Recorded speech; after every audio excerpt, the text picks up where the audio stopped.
Hello and welcome. Yes, I know that I took a break, but that's just because I was unwell. Now I am back and we will continue this AWS series. Okay, so in the last video, we talked about, I think, types of instances, right? In this video, we're gonna be seeing how to access some metadata from our instance. So if you are a developer, you probably know what a metadata is, but if you don't, let me explain. um, Metadata is, for example, the data that is for the browsers. So if you know HTML, we write user metadata there. So it's for in some information for the browsers, so what version of HTML it is running and etc. Now from our instances, let's see how to access that metadata.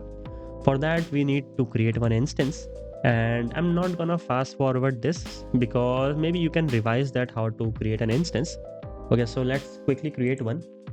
Click on launch instance. Let's name this test meta, if I can spell. All right, let's do an Ubuntu here. T2 micro is fine.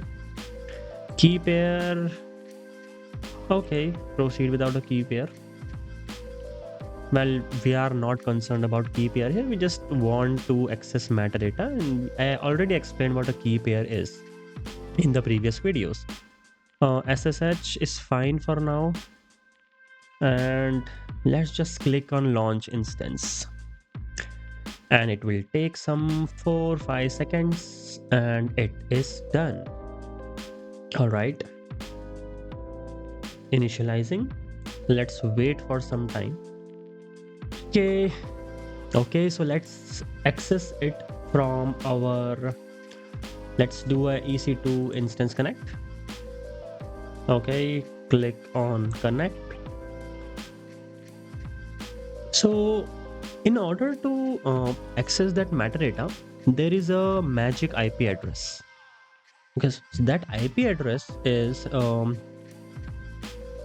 well, you need to curl to that IP address. If you don't know curl, it's just let's say it's just used to access some. If you have an IP address, you have to directly hit that.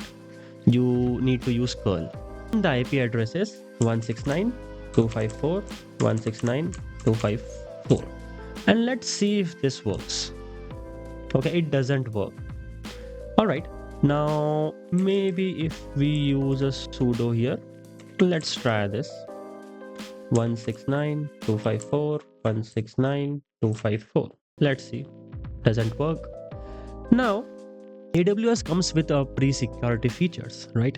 So you cannot just directly access this magic IP address. For that, you need to have a session token, and for that, I'll give you pre-written commands. These are the commands. We are initializing a variable, and we are curling into this one, and when we have that token, and then we will try to call this. Okay, let's hit this first command. Of course, you don't need to remember it. You can just use ChatGPT, or you can just copy paste this. Let's paste it here. All right, I don't want this, and I don't want this as well. Alright, so looks like the token is generated. Now let's use the second command and curl to this, the token generated. So let's hit paste and enter. And this is, my friend, all the metadata. So now profile, placement, public host name. Alright, so that's it for this video, and I'll see you in the next one.